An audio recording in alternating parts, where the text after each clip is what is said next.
Day 2 on Climate Reality Leadership Corps in Los Angeles.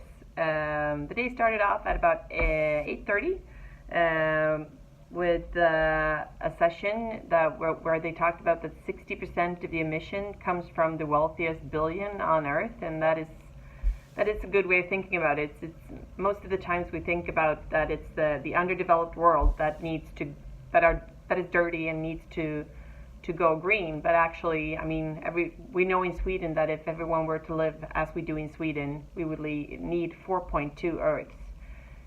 So we also need to find new solutions. And they were also talking about what is the easiest way to get climate deniers to actually take in that climate change is real. And health aspect is the aspect that most capture people's attention when it comes to climate change. What is also interesting to see in the training here is that Al Gore is actually a part of the whole thing. I thought that he was going to waltz in, do his little pirouette, and leave the room, but he is actually part of almost every session here.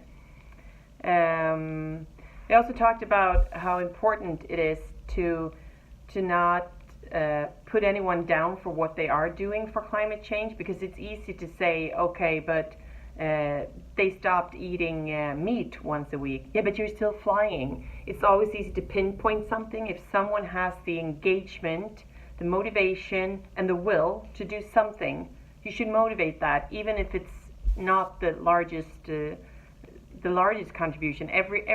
Every ton counts, everything counts. And to me, everyone who makes a conscious choice is important. Mr.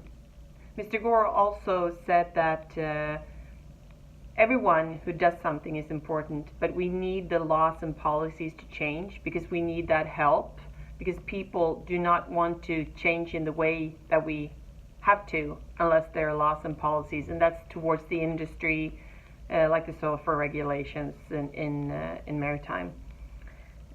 We need both the bottom up and the top down. And the most important tool that us humans can use is actually our voice, to tell the story on climate change, to tell about the solution, to share the word with our hairdresser, on parties, when we go have meetings. Always tell, never stop spreading the word. Use your network. And I mean, this is not new to us, but it's important to hear different perspectives of this. And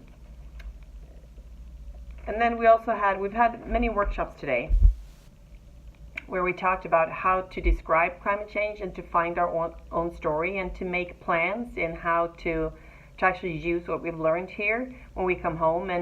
And from the slide deck that Mr. Gore showed us yesterday, because we cannot have a 2-hour presentation, and find the slides that are working for us, and also determine, I mean, to me it's obvious, but this is what we talked about, and I'm thinking for everyone who's at the office, or if you're my friend and family, if you want to share the word on climate change, find your story, find your perspective, and where you have your heart, because there are so many places where you can work with climate change, both in a macro perspective, but certainly in a micro perspective as well.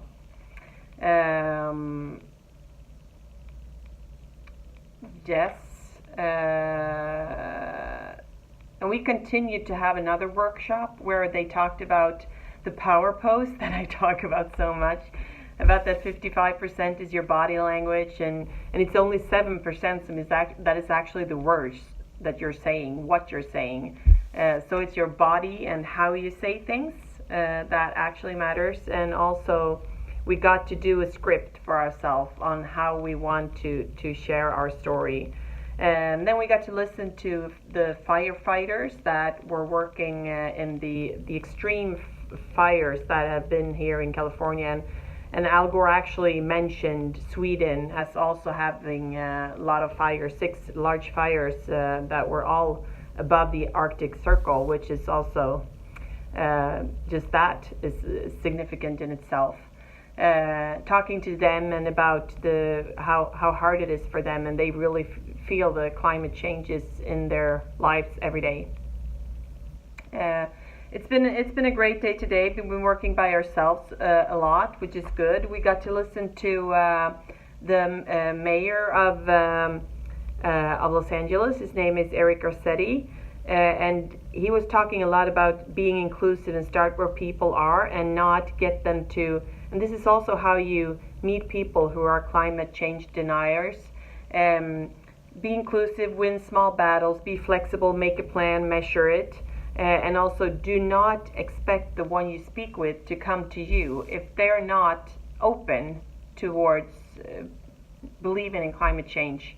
Start where they are and try to understand their perspective and try to find common ground. And for those of you who were around last year, maybe you remember that we had Hudson Romaine as an intern during the summer. And I just remembered yesterday that, my God, doesn't he live here? And he does. And I contacted him, and we're going to have dinner tonight. So I'm actually just waiting to go to dinner with Hudson Romaine and maybe take a little selfie with him or two. We're going to have Mexican food, which is kind of funny because he really said that taco bar that was in Kista by the office when I started working at Climb One, and it was there last summer too.